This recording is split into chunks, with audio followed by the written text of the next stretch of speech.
ಎಲ್ಲರಿಗೂ ಸಮಾನತೆ ಹಕ್ಕಿದೆ. ಅವರ ಬರೆದ ಕಾನೂನಿನ ಒಂದೊಂದು ಹಕ್ಕನ್ನು ಪಾಲಿಸದೆ ಅದನ್ನು ಮರೆತು ನೀನಿದೇ ರೀತಿ ತರ್ಪ ತೋರಿಸಿದರೆ ಏನ್ ಮಾಡ್ತೀವಿ?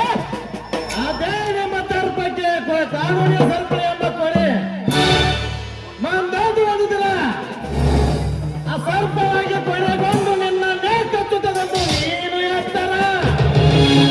ರತನ್ಲಾಲ್, ನನಗೆ ಹತ್ತು ಮೀರಿ ಮಾತಾಡೋವನಿಗೆ ಎತ್ತಲೇ ನಿನ್ನ ಕತ್ತಿನ. ಈ ಭದ್ರೇಗೌಡ ಮಹಾಶಕ್ತಿ ಒಂದು ಇಲ್ಲಿ ನಿಂತಿದಂಗ ಮಾರತ್ತ ಮನ ಬಂದಂತೆ ಮಾತಾಡ್ತೇನೆ. ಈಗ ನಿನ್ನ ಸಾವ ನನ್ನ ಕೈಯಲ್ಲಿ. ಕ್ಷಣದಲ್ಲಿ ನಿನ್ನ ಕೈಯಾಗ ಸಾಯಕ ಈ ಮೈಲಾರಿ ಎಂಬ ಯಾವ ಕೋಟಿ ಮಹತ್ವದ ನಿತ್ಯ ಬಡವರ ಕಣ್ಣೀರಿಸುವ ದಾಸನನು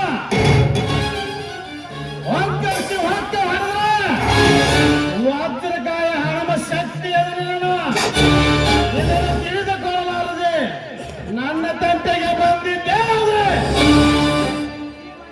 ಈ ಮೈಲಾರಿ ಎಂಬ ವೈಮರ್ತು ಈ ವೀರ ಪರಶುರಾಮನ ಕೊಟ್ಟಿ ಎತ್ತುತ್ತಲ ಬಾರನೆ ಶಕ್ತಿನ ಸುಳಮಗಳೇ, ನಮ್ಮ ಗಂಡಸ್ತನಕ್ಕೆ ಸವಾಲಾಗ್ತೀಯಾ? ಎನ್ನ ಕಾಯಿಸದೆ ಬಿಡಲಾರೆ ಮಗಳೇ. ತಡ್ರಿ ಗೌಡ್ರ ಮಾಡ್ಕೋರಿ ಬರ್ರಿಲಿ. ಇಷ್ಟು ಮಾಡಿದ್ರೆ ಒಳ್ಳೇದಾಗತ್ತ, ಅವು ಒಳ್ಳೇದಾಗತ್ತ, ನಮಗೂ ಚಲೋದಾಗತ್ತ ನೋಡ್ರಿ. ಯಾಕೆ ಹೇಳ್ತೀರಿ ಮಾತ? ಶಬಾಷ್ ಶೆಟ್ಟಿ, ಶಬಾಷ್. ಆಯ್ತು, ಹಾಗೆ ಆಗಲಿ. ಆತ ತಮ್ಮ ಮೈಲಾರಿ, ಈ ಹೊಡೆದಾಟ ಬಡದಾಟ ಯಾಕಬೇಕು? ನಮಗೆಲ್ಲ ಇದೆ. ನಮ್ಮ ಗೌಡ್ರು ಕೂಡ ಕೈ ಕೂಡ್ಸೊಂದು ಹೋಗ್ಬಿಟ್ರೆ ಬಹಳ ಚಲೋ ಆಗತ್ತ ನೋಡು. ನಿಂದು ಬಾಯಿ ಅವನು ಬಾಯಿ ಅದಕ್ಕೆ ಯಾರು ಬೇಡ ತಿಳಿಸಟ್ರಿ. ದೇವರ ಸರಿಯಾಗಿ ಎಲ್ಲರಿಗೂ ಸಮಾನತೆ ನಡೆದುಕೊಂಡರೆ, ಧರ್ಮದ ಬಗ್ಗೆ ಹೇಳಿದರೆ ಅವನ ಕಾರಣ ಕೆರವಾಗಿ ನಡೆದುಕೊಳ್ಳುತ್ತಿದ್ದೇವೆ. ನೀನು ನಡ್ಕೊಂಡ್ರೆ ಐತಲ್ಲ, ನಮ್ಮ ಗೌಡ್ರಿಗೆ ನಾ ತಿದ್ದಿ ಬುದ್ಧಿ ಹೇಳ್ತೇನೆ. ಕೇಳಿ ಮಗನ್ ನಾ ಕೊಟ್ಟ ಹೇಳಿದಂಗ ಮಾಡ್ತೇನೆ. ನಿನಗ ರಾತ್ರಿ ಇಡ್ಬೇಕು ಕೇಳ. ಈ ಸದ್ಯ ನಮ್ಮ ಗೌಡ್ರ ಕಡೆ ಇಷ್ಟು ಕಳಿಸ್ಬಿಡ್ತೇನೆ. ಹಣಕ್ಕಾಗಿ ಮಾಡ ಮರಿಕೊಳ್ಳುವ ಜನ ಅಲ್ರಿ ಇವರವರು. ನಾವು ನೀತಿವಂತವರು. ಇವರಿಗೆ ಹಣ ಮತ್ತು ರಹಸ್ಯ ಬೇಕೆಂದರೆ ಅದರ ಪರಿಣಾಮ ಎದುರಿಸಲಿ. ಸತ್ಯದ ಜನವೇ ಬೇಕೆಂದರೆ ಅವರಾಗಿ ನಮ್ಮ ಹತ್ತಿರ ಬಂದು ಒಪ್ಪಿಕೊಳ್ಳಲಿ. ಪ್ರಾರ್ಥನೆ.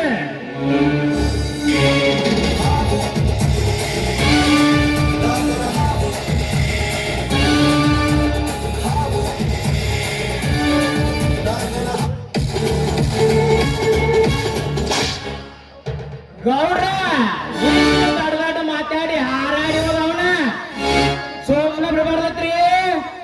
ನಿಮ್ಮ ಬಂದಕಿನಿಂದ ಗೋಂಡು ಹಾಕಿ ಕೊಲ್ಲಬೇಕಿತ್ತು. ಎದುರು ಬಿದ್ದ ತಕ್ಷಣ ಇಂಥವ್ರು ಒಮ್ಮೆಗೆ ಕೊಲ್ಲಬಾರದು ರತನ್ಲಾಲ್. ಸಮಯ ನೋಡಿ ಸೆರೆ ಹಿಡಿದು ಹುಲಿ ಗೋಡಿಗೆ ತಳ್ಳಿ ಅರಗಾಯ ಮಾಡಿ ಚುಚ್ಚಿ ಚುಚ್ಚಿ ಸಾಯಿಸಬೇಕು. ಆ ಕಾಲ ಹತ್ರನೇ ಬರ್ತಾ ಇದೆ. ಇರಲಿ, ನಿನ್ನೆ ವೇಷದಿಂದ ರಾತ್ರಿ ಬಂಗಾರದ ಬಿಸ್ಕೆಟ್ ಬಾಕ್ಸ್ಗಳು ಬಂದಿದ್ದಾವಲ್ಲ, ಅವೆಲ್ಲ ತಮ್ಮ ತಮ್ಮ ಜಾಗಕ್ಕೆ ತಲುಪಿಸಿದೆಯಾ? ಸರಿಯಾದ ಜಾಗದಲ್ಲಿ ಸೇಫ್ ಆಗಿದೆ ಗೌಡ್ರಿ. ಅಲ್ಲಿ ಯಾರು ನೋಡಲಾರ.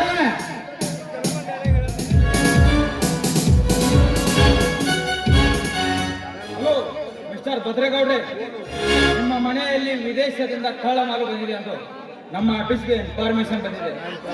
ಅದಕ್ಕಾಗಿ ಅದನ್ನು ಸರ್ಚ್ ಮಾಡಲು ಪೊಲೀಸರೊಂದಿಗೆ ಬಂದಿದ್ದೇನೆ.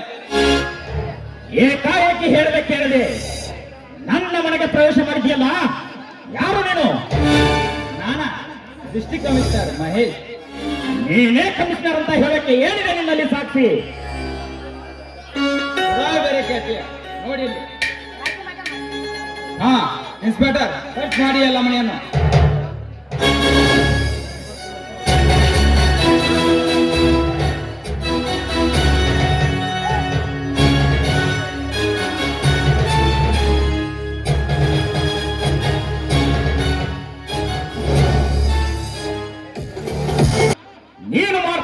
ಮೇಲೆ ಅನ್ಯಾಯವೇ ಸರಿ